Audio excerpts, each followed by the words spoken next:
Welcome to the Solid Verbal. The Solid Verbal. Come after me! I'm a man! I'm 40! I've heard so many players say, well, I want to be happy. You want to be happy for a day? Eat a steak. It's that woo-woo! And now, Dan and Ty.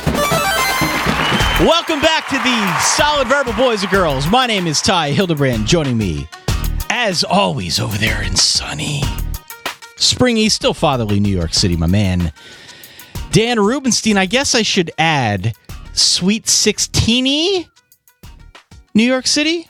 Your Oregon Ducks in the Sweet 16? Oh, that's true. They're not playing here. I think they play in Louisville. This is a basketball show now, in case you weren't made aware.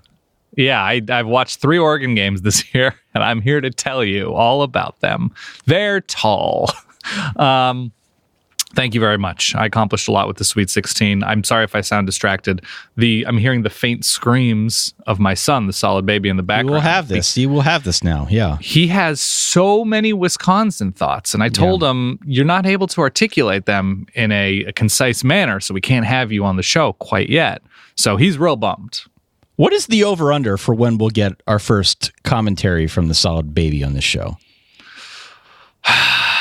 When did you see the Clemson, Oklahoma home and home that was announced in 2036 and 37? Yeah. Okay. He will be a redshirt freshman on one of those teams. See, if we work this right, yeah, he can just take over for you, and then I'll just have to come up with a fill-in on my end, a much younger fill-in. Is this like when Casey Kasem's daughter tried to take over his Top 40 show? I don't remember that.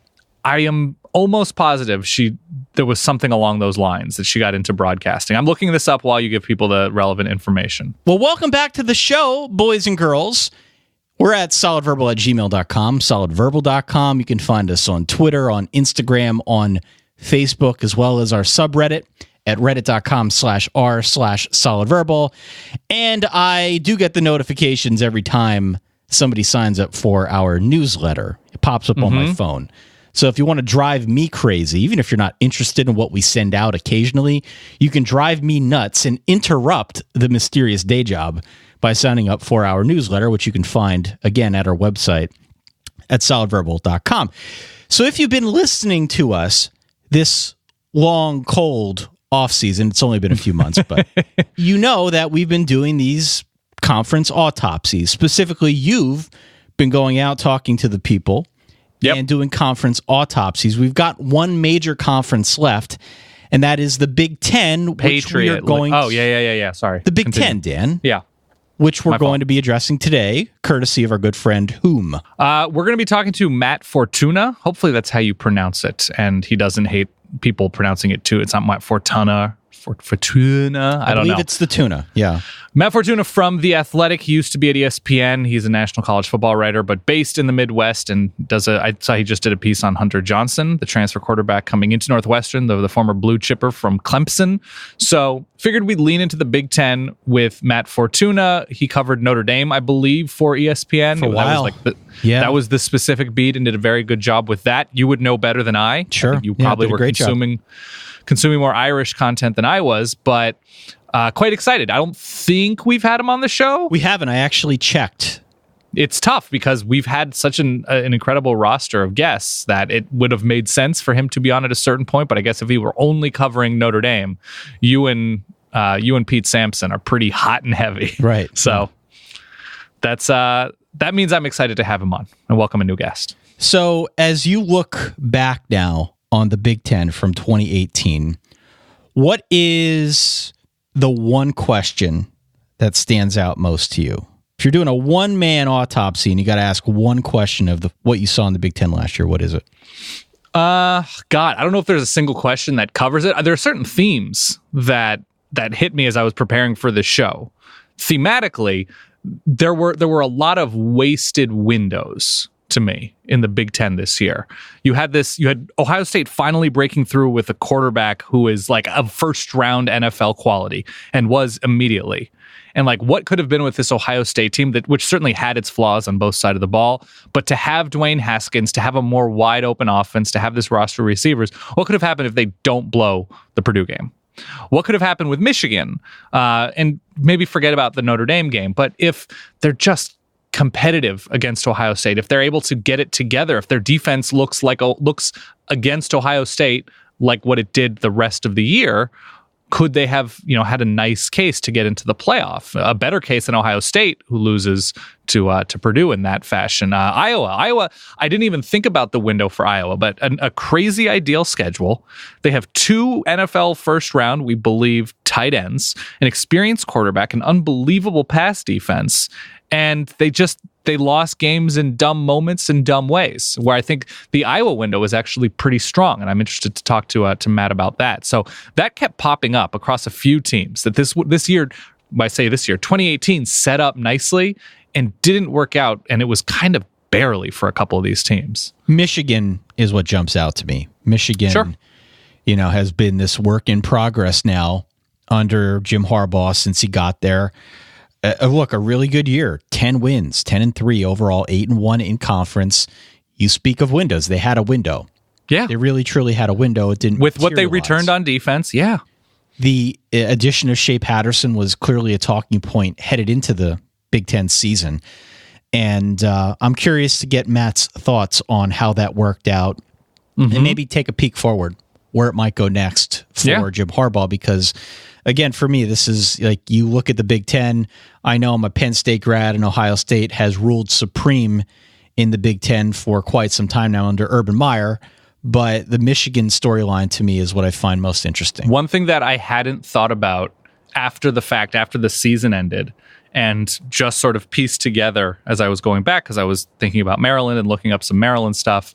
Maryland came within, a single bad pass of beating both the Sugar and Rose Bowl champs. This is 100% accurate. That is, I had totally forgotten about, and this is because I'm a dum-dum, about just the Anthony McFarland experience that came on at the end of the season, where he goes for over 500 yards in just 2 weeks. Us wrongly thinking he was Booger McFarland's son. Yeah, that was unfortunate. Well, Booger McFarland's name is Anthony. That was all me. It's okay. You admitted fault, and we circled back. I'm going to throw in a Notre Dame question, I believe, as well, for Matt Fortuna, because we're not going to do a Notre Dame autopsy episode, because I think that would take too much out of you. It would. Having to relive some of 2018. The relitigation of that playoff game would be an issue. Yeah. So that's what there were little nuggets like that. With the Purdue season, how weird it started, how weird it ended, with that just one, how much should that win over Ohio State characterize what we think of Purdue and their 2018 and moving forward, and Indiana as well, a team where they're just what the hell happened to that defense in 2018. Yeah. So it's really good to sort of fire a couple of darts, at questions that can't come up when I have a little bit more time to think about specifics like this, and then think about where things are headed for these teams. All right. So again, we're going to be joined momentarily by Matt Fortuna from The Athletic, going to talk through all things 2018 Big Ten and Notre Dame, just for good measure, to sprinkle it in there. Very Midwest. You know how to find us. We're on Twitter, Facebook, Instagram, all the usual hotspots. Before we go any further, though, this show brought to you by our good friends over at Bombas, Dan. Oh, yes. What is your favorite part of the Bombas socks that you own? My favorite part? Okay, I'll tell you, this is very specific, but I almost exclusively, when I do run in Bombas now, because there's something about it's the no-show socks, which I like running because I don't want to have weird tans on my legs come summertime, and I'm impressing everybody. That's right. But they have the rim around the top of the sock that I tend to get irritated on, my Achilles, where the running shoe hits the Achilles. Get that little extra layer of padding, right? The shape of the Bombas is excellent if you love running in ankle or no-show socks. You get that padding, and there's that zero irritation factor, which I've had some real gross-looking Achilles in years past. Yeah. No more, Ty. My thing is that hive pattern that goes around your midfoot. You know what I mean? You got that real snug fit around your midfoot, which gives you a lot of support and makes you feel extra comfortable. Not just the soft cotton, not just the stay-up design, but just the way it supports your midfoot, to me, is a pretty big deal. They are really, I think, causing people to talk more about socks. We always talk about how foot comfort is a big deal. It should be a big deal. Bombas has sort of rediscovered the sock. They've reinvented it. Again, it is Bombas, BOMBAS.com, the most comfortable socks in the history of feet, with super soft natural cotton. You got that arch support, a seamless toe, a cushioned footbed that's comfy but not too thick. All sorts of colors, patterns, lengths, styles. They look great in the gym, at the office, out in the town, you name it. Buy your Bombas at bombas.com, BOMBAS.com/solid today. You're going to get 25% off your very first purchase. That's BOMBAS.com/solid to get 20% off. Best of all, Dan, for every Bombas purchase you make, they're going to donate a pair of socks to someone in need. Hell yeah. Which is a pretty damn cool thing if you ask me. So check them out. Bombas, BOMBAS.com/solid. 20% off, BOMBAS.com/solid. Just take a moment, take a second before you continue on with your life and think about how great the feeling is of putting on a brand new pair of socks. Yeah. And get multiple feelings at the same time, Ty. It's a no-brainer. On that note, let's hop in with Matt Fortuna from The Athletic.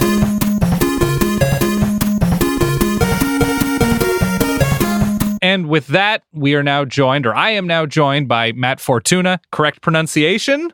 Absolutely. Yes. Yes. Oh my gosh, that's a relief, because I screw up names all during the season because somehow I don't pay attention to the name of Iowa State's kicker, and then I sound like a moron.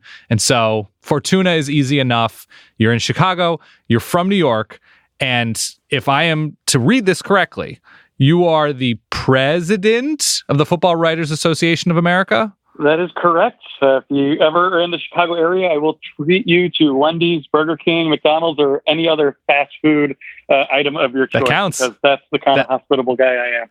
And if you're a college football champion of any kind, that's what you get served. That's how it works in 2019. So that's right. Shutdown or not, we are ready to go. So give out your phone number real quick. If anybody has to complain about anything written about college football, that goes through you, correct? That's how it works? Pretty much, yeah. I won't get too far into the weeds here, but you're not too far off in some cases. Oh, wow. I like it. Okay, good. A little bit of mystery, maybe a tease for another episode. Let's start here. It's the Big Ten Autopsy that we're conducting. I don't know what the proper verb would be, but I'm now intimidated that you are the writer of writers. But what we're doing is simple. We are going to go through teams through a random style that we have figured out. I'm going to ask you to give me a number between 1 and 14, and then we are going to run through questions about 2018 and how it relates to 2019, and hopefully we're all a little bit smarter after the process. I will do my best to avoid whatever number Rutgers is on and go to the other 13, but we'll give it a go here. This is especially random because usually I'll just start writing and listing teams that I remember are in a conference, and then it's the last ones. This is a peek behind the curtain. I'm like, oh, right, Iowa State's in the Big 12. Oh, right, USF, whatever. Give me a number between 1 and 14. Let's go with lucky number 13. Number 13, you didn't hit Rutgers. That's great. We're going to start with Iowa, and the steadiness, the competitiveness of Iowa is definitely admirable. They have good lines every year, steady quarterback play, good defense, all has gotten them, it's kind of pretty damn far. But with last year's tight ends, an experienced quarterback in Nate Stanley, a mostly, very good defense, I would say. Last year had a terrific schedule. Did the Hawkeyes waste maybe a 10-win regular season window last year? Was it there for them? I think it absolutely was there for them. And that's kind of the beauty and the curse, if you will, about really the entire Kirk Ferentz regime there. I mean, I don't think you'll find a major college football program that has more of an identity than Iowa, who is more comfortable with being themselves than Iowa. They're good for 8 or 9 wins probably every year, and in a rare year like 2015, they're going to make a run and almost make the playoff and end up in the Rose Bowl. And I think, when you run a clean program, when you represent your university the right way on and off the field, there's not a whole lot more you can ask for that. That said, when your neighbor is Wisconsin and they're swinging slightly above your weight every year, definitely not last year, but for the most part in the last 15, 20 years or so. I can understand why there's a hunger for more. And it's always funny. You obviously had my colleague Bruce Feldman on for the Pac-12, and Stuart Mandel's another colleague of mine. They did their coaches rankings about a month ago. And I don't think Stu's ever had Kirk Ferentz on there. And he said he's never hears more backlash from any fan base than Iowa. And it's a mixed bag. It's half them saying, what are you doing? He's one of the best there is. He's been there 20 years. How do you exclude him? And it's the other half saying, like, he's the worst. Why would you ever even entertain it? Thank God you didn't have him on there. And when you look, especially at last season, I mean, that's kind of the Kirk Ferentz tenure in a nutshell. I mean, 9-4, but every single one of those games that they lost, they should have won. Yeah. And look, some of the ones they won, they probably should have lost too, if we really want to split hairs here. But I mean, that Wisconsin game went down to the final minute. That Northwestern game, they just did absolutely nothing offensively. Northwestern got one of the best catches in all of the college football season to ultimately pull out a 14-10 win and win the division in Iowa City. The Purdue game, they lost on the last second field goal. The Penn State game was just a hot mess of back and forth, crazy touchdowns and turnovers, and you name it. And now you look up and you're losing two All-American caliber tight ends, and Noah Fant and TJ Hawkinson. And you wonder, kind of like you said, Dan, did they just waste a 10 or 11 win season? I mean, that division was there for the taking. All due respect to Northwestern, who won it fair and square and won it, I think, pretty much going away. I think they won it by 2 games last year, 3 games over Iowa, actually. That was a very winnable division, more so than any other time, because you had Wisconsin down, because you had a new coach at Nebraska, and Northwestern obviously was great, but they didn't start off great non-conference and were certainly vulnerable, as pretty much every other team in that division was. So when you look ahead to this year, you have to feel comfortable with Nathan Stanley coming back at quarterback. You have to like those pieces on defense. You have to like that offensive line, which is always pretty good, if not great, and returns 2 starting tackles this coming year. But you talk to coaches around the league and elsewhere, and it's the same refrain every year. Yeah, it's Iowa. They'll probably win 8 games. They'll be who they are. Yeah, no, and for the record, Kirk Ferentz deserves to be in that best coaches grouping when you take unheralded recruits, develop them, and not only hang with, but regularly beat the perceived powers of your conference. I'm pro Ferentz in that regard. Give me another number. Let's go with 7. Number 7. Did you hit the Rutgers whammy? You did not. Michigan State. I'm a big believer that 2 things can be true at once. In this case, hey, Mark D'Antonio is a really good coach who deserves the benefit of the doubt. And at the same time, Sparty's offense has been, this is an official journalism term, but do we live in a world where Michigan State's offense can become dramatically more of what they look like in 2014 with Connor Cook, ahead of and during a year in which I think they get Northwestern, Ohio State, Michigan, and Wisconsin all away from East Lansing? Do you believe in a Mark D'Antonio transformation project? I mean, when you look at those box scores from last season, it's not just losing 7-6 in a bowl game. It's not just losing 9-6 at Nebraska or 16-13 at Arizona State, or only putting up 6 points against Ohio State. I mean, it was just really tough to watch. And then Mark D'Antonio comes out with a big press conference this winter. Hey, what's the big news? We're keeping everyone on staff. We're just giving them all different titles. I'm not sure I've seen anything like that. And I'm in the same boat as you. I mean, if anyone has deserved the benefit of the doubt over his decade-plus tenure, it's probably this guy. I mean, there's no reason Michigan State should have been annually winning or contending for Big Ten titles the way it has been for the most part under Mark D'Antonio. But you look at what they did last year, you look at what they did 3 years ago now in 2016, you have to wonder, I don't want to say the jig is up, because it's not like he was fooling anyone. He's a great coach and he's built a tremendous program, but I don't know what you get excited about, to your point, when you look at that offense. I mean, I do like Brian Lewerke. I like those receivers, but I liked them a lot going into last year too, and so did a lot of people I talked to in that league, and they didn't really deliver on the field on Saturdays, which is why they finished with a 7-6 record. And so Mark D'Antonio reminds me a lot of Gary Patterson in the sense that they're both at programs that have punched above their weight, historically speaking, under these regimes. They've had a down season every now and then, and they've almost always come back with authority. I mean, Michigan State went from playoff in 15 to 3-9 and 16 to 10 wins and 17. And so I know better than to doubt these guys. That said, looking at what we've seen from them and from the returning guys from last season on film, I can understand why there's some skeptical eyes in East Lansing. Yeah, and I wouldn't hate them finding that grain of sand to stick into I think it's an oyster shell to make a pearl, to go outside of the program, to bring in somebody that makes things a little bit uncomfortable to run the offense, whether it's somebody from a lower level or a smaller school, to just refresh, reboot, and hope for the best. Give me a number that's not 7 or 13. Let's go 1.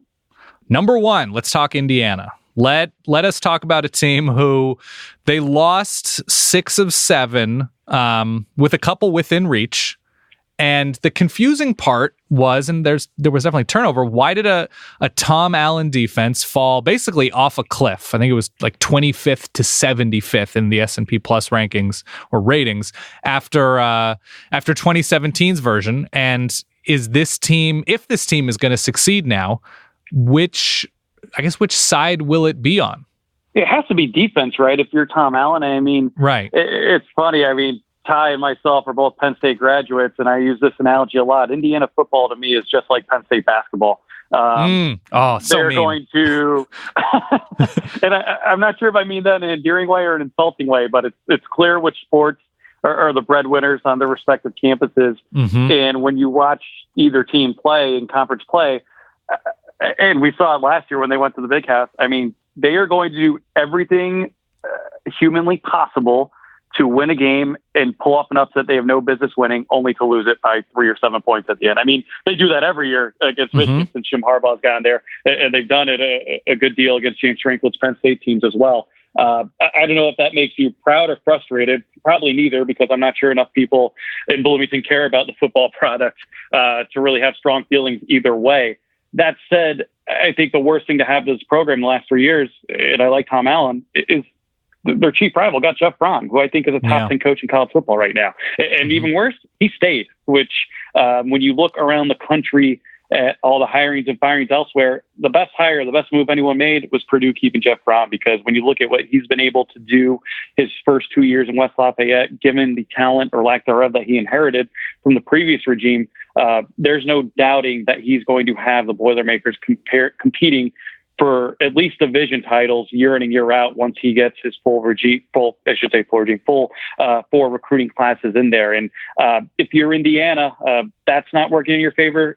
Getting the unluck of the draw and falling in the East with Penn State, Michigan, Ohio State, Michigan State, you name it, does not work in your favor. And again, like you said last year, that defense finished 13th out of 14th in the Big Ten in yards per play. And that's supposed to be your MO when you promote a defense coordinator to head coach. And when you're not pulling your weight on that side of the ball, I'm not sure how much optimism is warranted when you're looking into year 3 of this regime.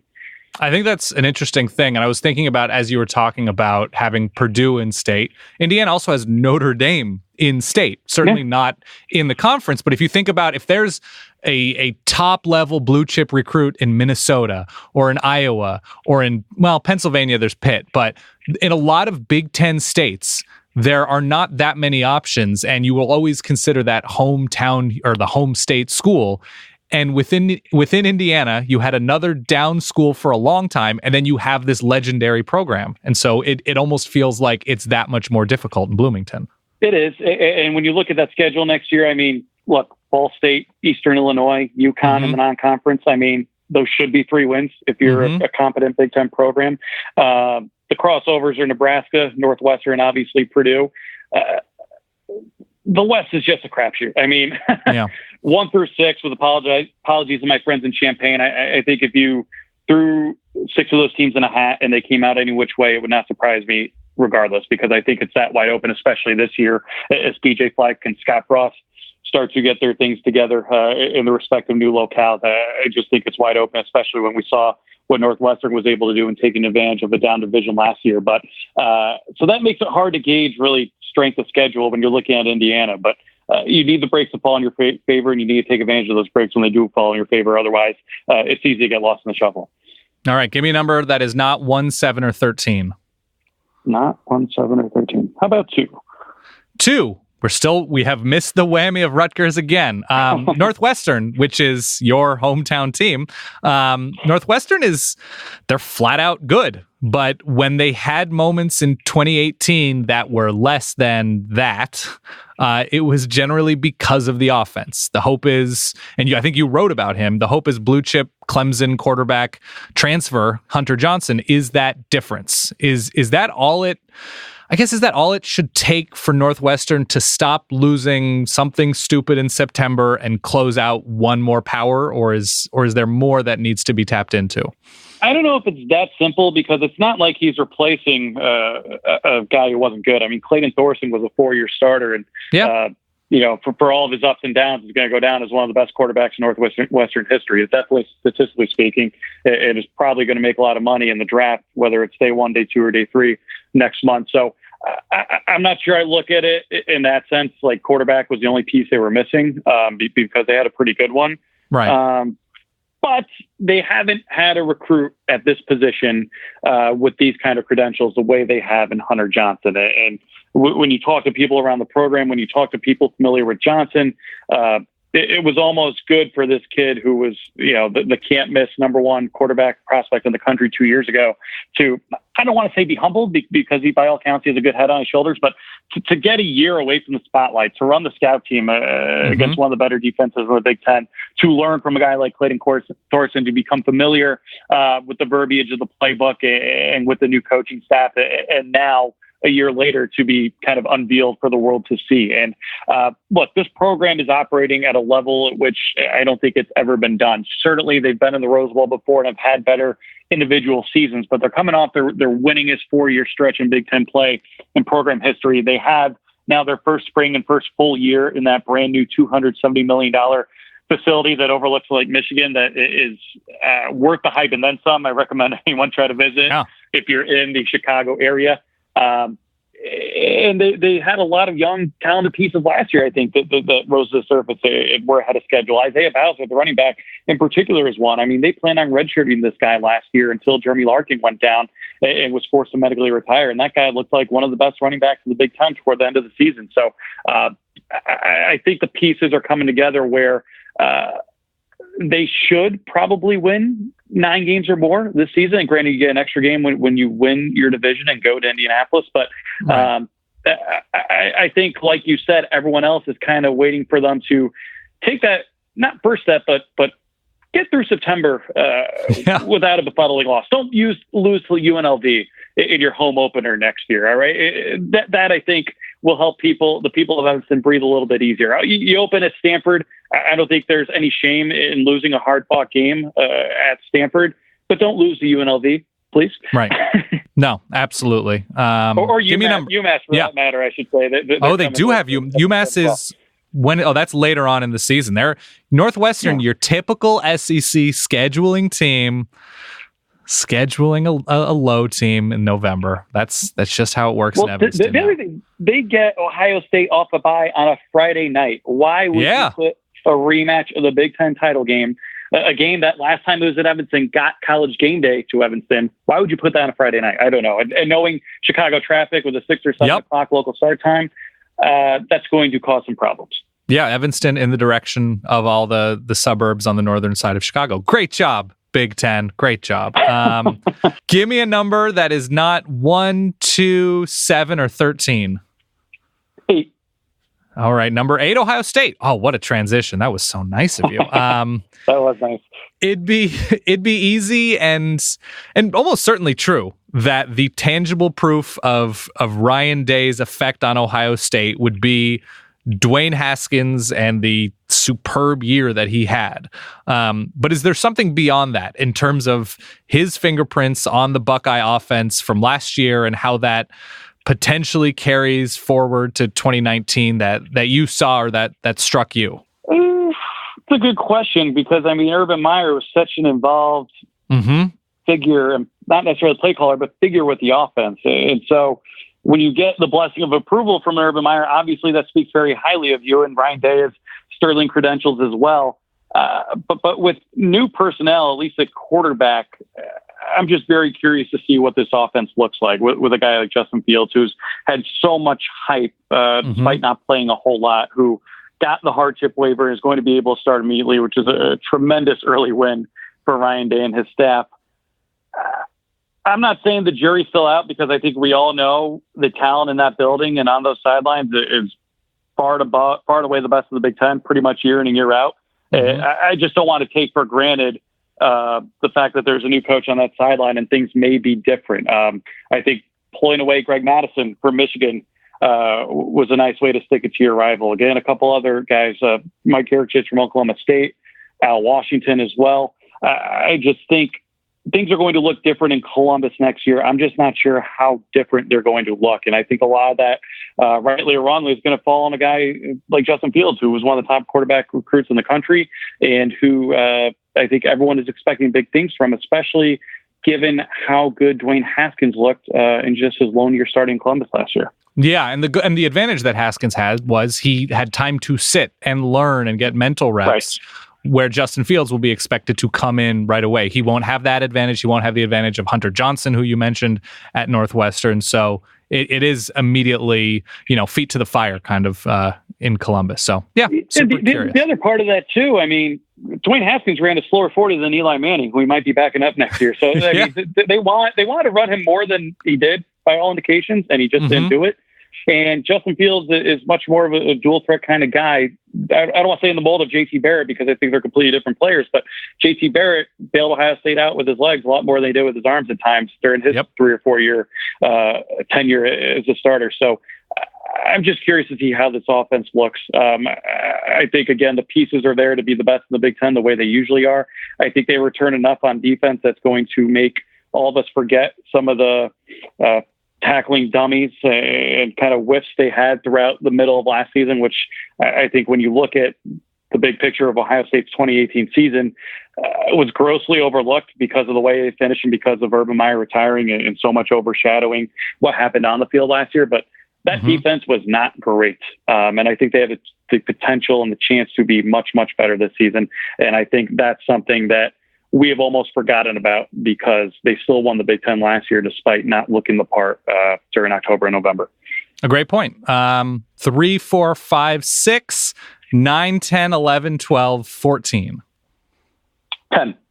Oh, you hit the whammy. It was going to happen. Sorry, Rutgers fans. You're probably good people. I assume you are. The Scarlet Knights were... You must have had a jersey lately. Yeah, oh, well, fair. The Scarlet Knights, they were horrific. Yet, they were right there versus Northwestern and Michigan State and sort of Penn State. Is Rutgers in any sort of position to scratch and claw their way to more of that? Or is the mess of Rutgers athletics in general, the big picture mess, too much for anyone, I guess specifically Chris Ash, to overcome right now? I don't want to put Rutgers and Illinois in the same category, because historically Illinois has had some success football-wise, maybe not recent history, but traditionally, especially in the Big Ten. That said, I look at them in somewhat similar veins when evaluating the work of those coaching staffs, because I remember talking to someone familiar with the Rutgers program in between years 1 and 2 of the Chris Ash era, and it was like progress, as crazy as it sounds, might be, losing 30-0 instead of 60-0 the way we were last year. I mean, that's how much of a hole I think that staff has had to dig out of. And you saw it last year. You win your first game against Texas State and you lose out. And there were games, like you said, against Northwestern, even against Penn State for a little bit. And of course, against Michigan State, which forgot about offense last year, where, hey, maybe they're going to do this. Maybe they're going to break through, and they just didn't do it. And I know people's patience is thin in this environment, in this era of college football. But when you look at that division, I mean, what's a realistic expectation, a realistic high expectation? I mean, you tell me. You're always going to be, at best, fifth in that division, right? Am I missing something? No, that's right. I just don't know. And you could say this about a lot of teams, I think, at the Power 5 level who are kind of ringing up their rear in the respective conferences. I don't know what you expect, but when you lose by 41 points to a Kansas team that ends up firing its coach, I think that kind of speaks for itself. No, I think all of that is all reasonable, and I don't know where they go, and I don't know that the Big Ten is super happy about having a team like this. At least Illinois has carried its weight in the last decade, 12 years, whatever. And basketball wise, they've been interesting at times, but yeah, it's a rough stretch. It's a rough stretch for the Big Ten with Rutgers. It's similar for basketball team. I mean, they didn't win a whole lot, but under Steve Michael, they've been competitive, and they've been a team you can't overlook anymore. And I don't want to say that's all you can ask for, but early on, I mean, I think you have to take baby steps and celebrate not moral victories, but small victories on and off the court. One other thing, look at their schedule now. Hugh Freeze comes to town. How can we forget that? Oh my gosh. I did not even, yep. That's good for Hugh Freeze. Good for the Liberty Flames. 3, 4, 5, 6, 9, 11, 12, 14. Let's go 12. All right, 12. Wisconsin, a much cheerier position, even after a disappointing 2018. By the Badgers' standards, it was rough, for sure. It'd be easy and it'd be correct to point out the injuries all over the place. But upon further reflection, we're now almost 4 months away from this past season. Was it more than just a ton of injuries? And if so, is it correctable? I think it's correctable. I think it's a program, and I don't want to blame a kid or put too much on a kid, but I think Alex Hornibrook leaving, was best for both parties. I think both the team and the player were in need of a fresh start. It was a weird season for Wisconsin because they pretty much win that division every year, and they're always slept on. And last year they were on Sports Illustrated covers. They were, I picked them to win the league and go to the playoff. It was very antithetical to Wisconsin's DNA, if you will, in terms of being oversold and under delivering. That said, you bring back Jonathan Taylor, who might be the best player in college football. You bring back pretty much all your big playmakers in the receiving game. You got 4 quarterbacks slugging it out right now in spring. Graham Mertz is a guy I know fans want to eventually win out and be given the chance because he's the highest rated recruit they've ever had at the position. And this is a staff that knows what it's doing when it comes to quarterbacks. I think they've gotten the absolute most out of everyone they've had there so far. And that defense was not bad. They weren't great. They weren't a top 2 unit the way they had been the first couple of years under 3 different coordinators in 3 years there, the latest of them being former safety standout Jim Leonard. But they weren't bad. So I think this is a very fixable program or team, whatever you want to call it. I think they're a lot closer to winning that division this year than they are to finishing in 6th or 7th. I'm buying Wisconsin stock right now. I know last year left a sour taste in a lot of people's mouths, but when you go through injuries at quarterback, when you go through uncertainty at quarterback, every other week it seemed like it was a will he or won't he with Alex Hornibrook and Jack Cohn. And you could just see the looks on people's faces, not just at Wisconsin, but at other places in the past, when you've had one guy there for so long who's had so many ups and downs and has been subjected to so much scrutiny. You can tell in a locker room and on a coaching staff when that kind of stuff seeps into a program, and it just wears everyone out. And again, I don't want to be too harsh on Alex Hornibrook here. I think everyone at Wisconsin thanks him for his service and wishes him the best of luck down in Tallahassee. But I think everyone needed a fresh start. And I think if Graham Mertz is that guy, maybe not if Jack Cohn is that guy, but again, he's going to be a junior now. He's hopefully improved a lot for Wisconsin fans' sake. They should be better. They're always going to be good on the offensive line. Jonathan Taylor had the quietest season, I think, of any great player we've ever really seen last year. There's no reason he shouldn't be as good or better. I think this program's in a good spot. I really do. I don't think they're going to be down for long. I think they should be competing for a division title again this season. It may be more if everything breaks their way the way it did 2 years ago. But I just can't get too down on these guys after they started 34-7 under Paul Chryst in the first 3 years there. Yeah, just underscores how difficult it is to win 10 games forever. That even a program like Wisconsin with an identity in place and an advantageous division for these past few years, it's just difficult. It's just it's a tough ask to do it every year. They went 8-5 and they were finishing second in that division. I know they were 2 games out of first and really 3 since they lost Northwestern, but it wasn't the disaster I think we're all remembering it as. I think our preseason expectations of this team did us no favors in coloring the reality of what they were on the field last year. And you mentioned the will they, won't they. I think they finished like their final 8 games were win, loss, win, loss, win, loss, win, loss. So the will they, won't they thing is very accurate. 3, 4, 5, 6, 9, 11, 14. Let's go 9. Let's go 9. You probably won't have a lot to say about this, but Illinois, it's kind of true to say Illinois got better in 2018. It is. They ran the ball well. They were more competitive overall. Please ignore the Iowa game. Is it a talent thing? Is it an approach thing? Is it a coaching thing? Is it an injury thing? Is it an everything that could go wrong has thing? What is it right now with Illinois that defines their status? It's funny because today I had a story on their athletic director, Josh Whitman, who had played there in the late 90s, early 2000s. And I was actually unaware of this until he had said it to me. He got there during Ron Turner's first year in 1997. They went 0-11. And by year 3, they won 8 or 9 games. They won at the Big House against Tom Brady. They won at Ohio State. This is not that situation, clearly. I think Illinois football is digging out of a much deeper hole at the beginning of the Lovie Smith regime than it was at the beginning of the Ron Turner regime. But they did get better last year. And I know this sounds like faint praise, but they lost to Penn State by 39 points. They were winning that game in the second half. For whatever that's worth. That South Florida game I was at Soldier Field, they were up 19-7 at the start of the fourth quarter, and South Florida basically needed a Hail Mary to beat them at the end. I know South Florida ended up collapsing and not being the great group of 5 team that we all expected them to be at the beginning of the year, but that's a game they should have won. Can they get to a bowl this year? If they do, I think that would be phenomenal for Lovie Smith, for that staff, for momentum for that program moving forward. I think MJ Rivers is probably going to be the guy at quarterback. I think that offense took tremendous strides under Rod Smith. I mean, again, when you go 4-8 and 2-7 in Big Ten play, people aren't looking too closely at the numbers, and I understand that when you're in a Power 5 conference, but they went from, I want to say, 127th to maybe 63rd nationally in yards per play.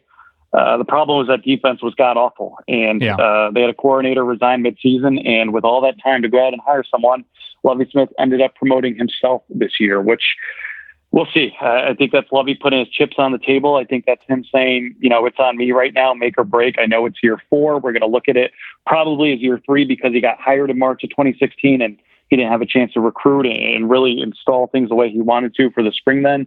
They've had a lot of attrition. I think going into this year, there's a clear line between 1 through 6 in that division and number 7, who in this case is Illinois. But I'm not as sour on them as everyone else. I mean, even if they only win 4 games again this year under Lovie Smith, that probably gets him fired. I know it might be a little bit premature to talk about coaching maneuvers, but I just think with getting actually them up to 85 scholarships, getting them on close to a level playing field with the rest of their peers and not doing anything egregious off the field, that combined with an $80 million facility opening at the start of training camp this summer is going to leave this program in better position for whoever ends up getting the job going into next year. And I don't want to write this off as a lost season just yet, but I think you need to take baby steps. I think you need to look at victories beyond the box score. And unless that defense can make the kind of improvements that the offense did last year, I'm not sure I see 5 or 6 wins on that schedule. All right. Well, we've got to go into a bit of a lightning mode because you are the president and you have things to do and people to speak to. So 3, 4, 5... Diapers to change. Diapers to change. 3, 4, 5, 6, 11, or 14? 14. 14 it is. Okay, we're talking Nebraska. At the beginning of last year, it seemed like there was optimism that faded and then rose like the phoenix as the Huskers looked like... At the very least, they were a competitive Big Ten team week in and week out. Is it too mild to say maintaining that seems like a win, or is there reason to raise the Husker threat level from decent threat to full-on threat? I don't think it's too early to say full-on threat when you look at the state of the division and when you look at Scott Frost's history and when you look at how well this team played even in some losses. I mean, I was at that Northwestern game last year, and I think the win probability with 5 minutes left was probably 98, 99% Northwestern. I mean, Northwestern had to score 10 points in basically less than 2 minutes without any timeouts, using what at the time, coming off that non-conference slate, which was a disaster, one of the worst offenses in all of college football. And they were able to do that. I mean, the way Nebraska threw that game away was absolutely perplexing. And Scott Frost in the press conference afterward, I mean, he looked like his dog died. I mean, you just want to give the poor guy a hug because he just had no answers. But I also think, as gut-wrenching as that was to live through as a Nebraska fan or player and coach, there's a lot of talent on that roster. And Adrian Martinez is like a 35-year-old man in a 19-year-old's body. I mean, he's just one of the most mature guys I think I've ever seen speak publicly. And, you know, this will be a plug here, but our Mitch Sherman, our new Nebraska writer, had a tremendous story going out to his hometown in California, writing about his background. And when you read about this guy, when you see what he was able to do last year through the thick and the thin, I have no doubt that this is going to be one of the best quarterbacks of the Big Ten as soon as next year. I think that highly of him. I think that highly of the coaching staff. Even when they lost 2 of their last 6 games last year, the Ohio State game and the Iowa game, they were both right in toward the end and had a chance to win both those games. And I think going 4-2 after an 0-6 start, winning the Michigan State game, the way they were able to win it, I know it was 9-6, but I think to win ugly after losing pretty, for lack of a better analogy, so much that season, said a lot about the character of that team. And I just think they've got it clicking right now in all the phases you need from a program standpoint to be in position to compete for division title. So I don't think it's too early to think of these guys as a contender in the West this year. All right, 3, 4, 5, 6, 11. 3, Minnesota. What was the biggest difference between the Minnesota team that lost 5 of 6 relatively early, that includes being demolished by Illinois, by the way, and the team that comfortably beat Purdue, Wisconsin, and Georgia Tech? Is that all Tanner Morgan? Well, I mean, Tanner Morgan, but Joe Rossi, they fired their defense coordinator, Rob Smith, after Illinois, and they came out and beat Purdue the way they did, and they were able to beat Wisconsin and send Paul Johnson into retirement on a sour note in the Detroit Bowl, whatever they call it nowadays. I mean, that defense, from a personality standpoint, just looks so much different those last 5 or 6 games under Rossi, who obviously was promoted to the coordinator position full-time after the season. I think they were flying to the ball better. They had much better morale, and you see that translate offensively. I mean, the first 3 weeks, that injury report was just the most depressing thing to read in the world. I mean, Rodney Smith, who's going to go down as maybe the second leading rusher in school history, went down for the year. They had another running back go down, all of whom returned this year.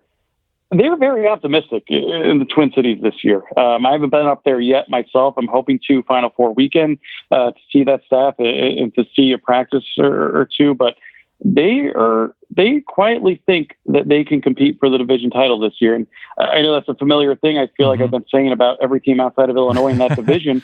It's true. But it's true. Yeah. I mean, the margin for error is so close that when you beat a Wisconsin the way you did last year on the road, when you win a bowl game by 24 points, when you return 2 quarterbacks with extensive playing time, and you're going into year 3 with a different level of recruit there than what has been coming to campus in the past, there's reason for optimism. And even PJ Fleck at the start of spring ball about a week ago said, we're not playing with that, underdog, nobody believes in us. We expect to be here now. We know we're capable of with the way we finished last season, and we're going to hope that translates to the field this fall. 4, 5, 6, 11. 4, Michigan. With the benefit of time since the Michigan season ended, looking back to you, if Michigan is to break through, which to me means win the Big Ten and go to the playoff, is job number 1 their offensive style, which they've addressed, or big game defense that's been arguably a bigger factor holding Michigan back? Just a performance again, or the performances against the best that the Big Ten has to offer on offense. That's a good question. I lean toward the offensive side of the ball. Okay. They made the change there for a reason. Josh Gaddis did a great job with Nick Saban in Alabama for a year and was tremendous at Penn State before that. Is he the answer? That remains to be seen. But I think we're in an era of college football right now where a strong traditional defense will only get you so far and makes you a little bit predictable and easy to prepare for. You need to have something on the other side of the ball that's a threat and that occupies the other team's defense. And when you see them play against an Ohio State at the end of last season, when you see them play in the bowl game against Florida last year, there was nothing that really scared you about them. They looked almost predictable at times. And the hope is that Josh Gaddish and Ben McDaniels, I should add, who they had as quarterback coach this year, are going to fix things up. I mean, Shea Patterson, I think, was pretty good, and I think he returns most of his key skill players this season, which is going to be a major plus for Michigan. But I'm lying to you if I say the biggest reason for optimism, if you're Jim Harbaugh right now, is that Urban Meyer is no longer coaching in the Big Ten. I don't want to oversimplify it and say that's right. The difference between first and second in the division this year. But that's certainly a huge factor. But now the onus is on Michigan. I mean, there are no more excuses now. It seems like we've been saying that every year, but there really aren't, especially with Ohio State coming to the big house this season. It really is put up or shut up time. I think you've seen a lot less of the Harbaugh charades publicly in the offseason that we were used to in the first 2 years. And I think in Ann Arbor, they know they need to take advantage right now without one of the greatest college football coaches of all time being just down the road in Columbus. This should be Michigan's league to lose. And I think they have at least the talent and the pieces there that will put them in position to do it. It's a matter of really that one game at the end of the year, who's going to take it more personally and who's going to prepare better. 5, 6, 11 is what we have left. 6. All right, Penn State. So the Nittany Lions had a weird year. The offense took a noticeable step back without Joe Moorhead and Saquon Barkley, should be mentioned. And they had a whole bunch of drops in the passing game. But with how Ohio State and Michigan State ended, those two games, they were about 17 seconds away from being 11-1, with the one being obviously utter destruction at the hands of Michigan. Is that coupled with a wildly talented roster? Is it cause for optimism or more big game concern when you look at Michigan State and Ohio State and how those games ended as they get farther away from the Moorhead and now Trace McSorley era? I think this is the year where James Franklin's recruiting will be highlighted or discounted more than any others. I mean, the freshman, sophomore, junior classes here are all members of top 15 classes nationally that have been really as good as anyone in the Big Ten outside of Ohio State. And so that talent's going to have to grow up quickly because Trace McSorley, I think, made up for a lot of holes on that roster. Definitely last year and at parts throughout his 3 seasons to start. I mean, that was a generational player for that program at quarterback, with the records he broke, with the way he willed them to big game victories again and again. You mentioned the Michigan State, Ohio State games. It was the same thing the year before, right? They lost to both those teams in a 2-week span, and that threw them out of the playoff mix. You could just as easily look at the Appalachian State games and maybe the Iowa game and think, you know what, they probably should have lost those. So they probably got what they deserved in the grand scheme of things when you look at their 9-4 finish. But the biggest question is going to be who's quarterback. I mean, we all had expected for many years that Tommy Stevens would be it. I mean, by all accounts, he almost beat out Trace McSorley in camp before the 2016 season, and they made great use of him. I wouldn't say as a backup. I'd say as a jack of all trades offensive player. He'd throw for touchdowns. He'd rush for touchdowns. He'd catch touchdowns. And then he got hurt. He was banged up pretty much every part of his body last season, and they just weren't able to really unleash that new wrinkle in their offense. So you do wonder about his health. You wonder if Sean Clifford's going to push him to maybe overtake him for the starting spot. And as you mentioned at the outset, you do wonder about that offense just because Joe Moorhead's not there anymore, and they struggled at times without him. So I do have faith in Ricky Ronnie. I think he's better than a lot of people have given him credit for. I think some of the holes on that roster came to fruition at the end of some of those big games last year. But ultimately, it's going to come down to how good is the quarterback, whoever that is. 5 or 11? 11. All right, 11 is Maryland, and given the context of 2018, the Terps were understandably all over the place on the field. At their best, they beat or came within a play of beating top top teams, and at their worst, they were awful. They were very, very bad. In terms of a steadying presence, do you expect more clarity from the Mike Locksley era? As in, okay, this is clearly who they are, good or bad. We understand what Maryland is, and they'll, beat teams they're better than, and they'll lose teams that they're worse than. Do you expect that? I think the range of possibilities, both good and bad, is greater with Mike Locksley than that of any new head coach in 2019 and moving forward. I mean, he obviously did great work at Alabama. He got the Nick Saban stamp of approval. He won the Broyles Award. He's obviously familiar with Maryland and will recruit that region well, which is something they should have been doing in the past. But it's tough on that side of the Big Ten. That said, I mean, to say his head coaching tenure beforehand was a disaster, I think would be the biggest understatement you could possibly say. And when you look at I know the word culture gets thrown around a lot in college football. When you look at the culture around that program with the way things ended last year, I think it's a bit of a head scratcher. I really do. They got Josh Jackson, who looked the part when he was healthy under Justin Fuente at Virginia Tech, and I think I'd be surprised if he wasn't their starter week one going into next season, assuming he's at full health. But as you said at the outset of this, that's a tough division. Expectations are going to be really all over the place because there's talent in that region, but historically Maryland football is not Ohio State football. It's not Penn State. It's not Michigan.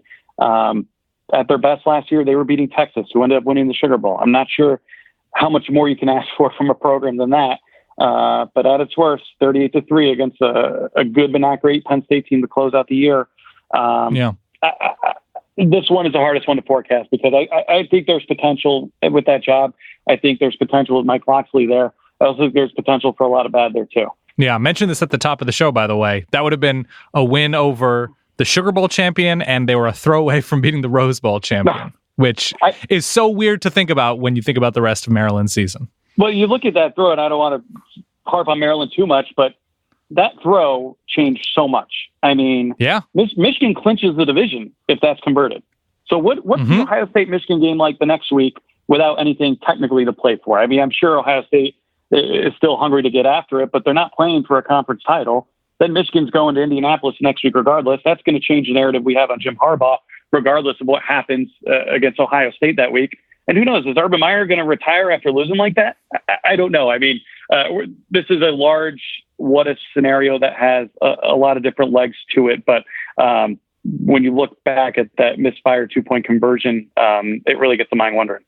Wow. So let's see. Northwestern's within 3 points of Michigan. They meet them again in a rematch in Indianapolis and probably have a lot better shot to get back to Pasadena. Wow. Okay. That is my galaxy brain is firing. Final team is Purdue. You mentioned them earlier in the context of thinking Jeff Brom is probably around a top 10 quarterback in the country. And the Boilers, in the middle of the year, they win 4 in a row, with, I believe, the final of those 4 being that huge emotional Ohio State win, being just, a season, if not era-defining win. And then they lose 4 of 6, highlighted by getting just shellacked by Minnesota and then Auburn in the bowl game.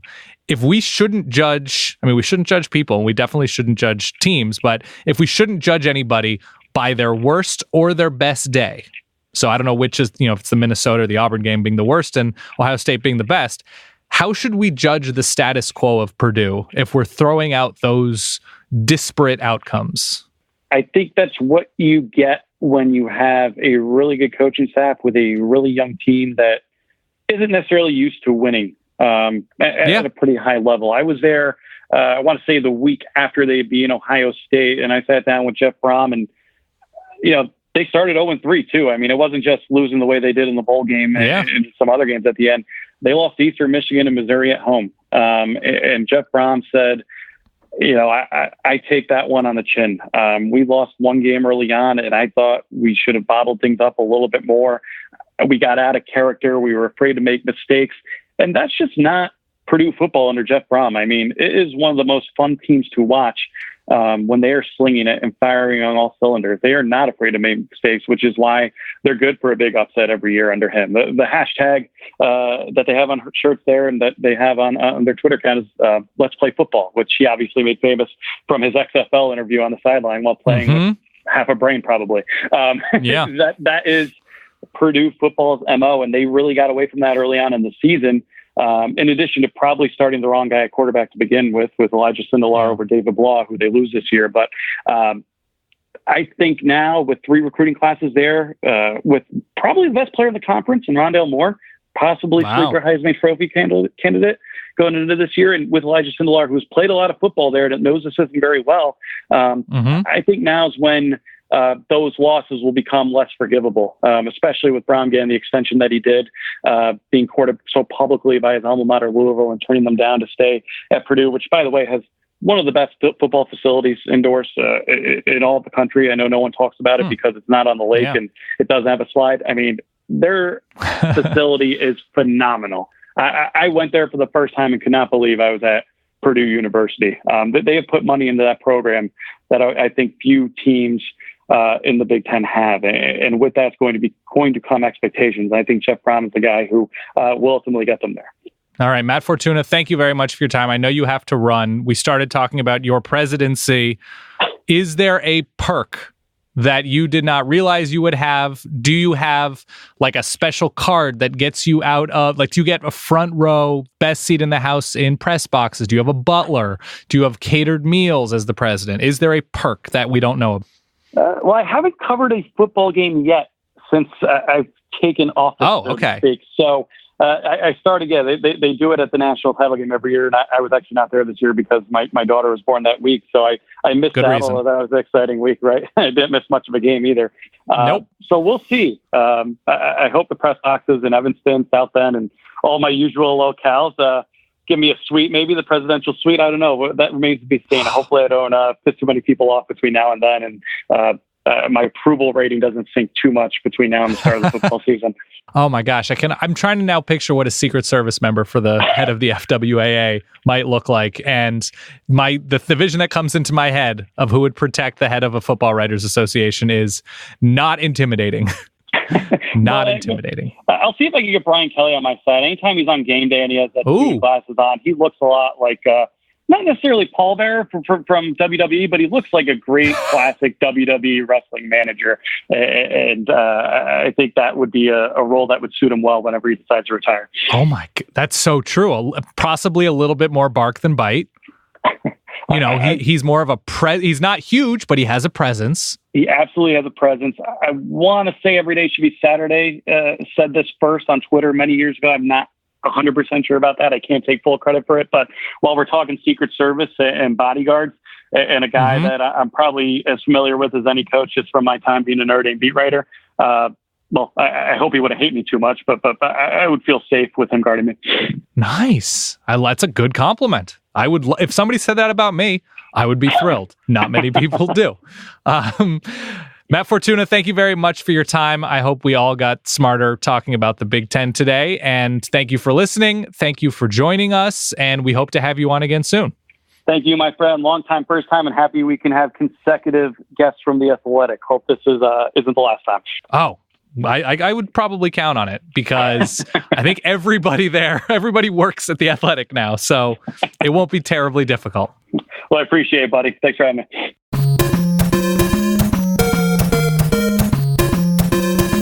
All right, Dan, we are back. Big thanks to Matt Fortuna from The Athletic, jumping in, talking all things Big Ten with us.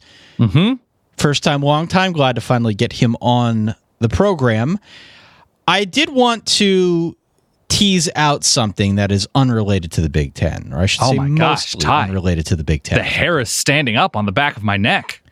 We've got a show in the holster for next week. You're very NPR right now. I want to point that out. Am I? Yeah. If you want to add some like birds tweeting, that kind of thing, chirping. I am very excited about this show next week. Dateline Allentown. That's right. Very excited about the show that I think we've got ready for next week. Yes. Didn't have enough lead time to put it together for this evening, But next week, as we start April, I think it's a good time. Topical. It's very Timely. topical. Timely. A little out there. Upbeat. A little out there, as is usually the case with this dumb show. Japanese influence. Yep. Love that. Not even kidding about this. No, we're not. So stay tuned to the Solid Verbal. SolidVerbal.com. Subscribe wherever you get your podcasts. I'm excited, Ty. I'm just flat out excited. I'm not gonna beat around the bush here. Before we go any further and before we close out this show, just because we haven't talked in a while, yeah, let's talk. I need a steaming hot food take from you. Oh, okay. I'm going to tie together two things. One, the two things that I'm going to tie together are food and being a new parent. How about that? Please. Let's be obnoxious about it. When your child is born, it has been a very good decision that I've made. Recommend it. Don't have to. Don't drink or eat sugar, because those two things can affect your sleep. Yeah. And you're not going to get nearly as much sleep as you think you are or that you used to get. And so give yourself, it's almost like performance enhancing. Giving up, not like bread or anything like that. Just stop eating M&Ms and Starburst or Danishes or whatever. And either don't drink or just cut way back on your drinking. When I do sleep, Ty, I'm out in seconds. I sleep hard. Excuse me. That sounded wrong. I sleep hard. I stand by it. That's my steaming hot food take. You can like mayonnaise, you can not like mayonnaise. I don't really care. Like what you like, but that is my constructive bit of food related life advice. All right. Well, I don't really have much to add. Why did you ask about food specifically? Because it's your thing. And I feel like we haven't talked about it in a while. People really subscribe to what Dan has to say. Oh, you ready? I'll give you an actual hot take. Give me a hot take.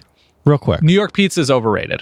Yeah, I agree. Yeah. I agree with that. New York, there is excellent pizza to be had in New York, but the barrier to entry making good pizza, you can make good pizza in Cincinnati, you can make it in Decatur, you can make it in Amarillo, Texas, and there are probably fewer places in those places because of population. There's just fewer people willing to put in the time to make good pizza, but New York pizza is largely just more everywhere than it is excellent. All right. How about that? Let's close out on that, Dan. What do you say? Okay. I like it. I mean, this is a Big Ten town, so it all comes full circle. Indeed. Thank you to Matt Fortuna. You're so wiped. I love it. From The Athletic for stopping on by, sharing his wisdom with us. Don't forget, big show coming next week. Big show. I'm excited. Good. Keep it right here. We're at solidverbal.com. Find us on Twitter, Facebook, Instagram, and check out the subreddit. Reddit.com/r/solidverbal, started by verballers for verballers. And sign up for the newsletter, solidverbal.com. For that guy over there, Dan Rubenstein, for myself, Ty Hildenbrandt. Enjoy your week, enjoy your weekend, and stay solid. Peace.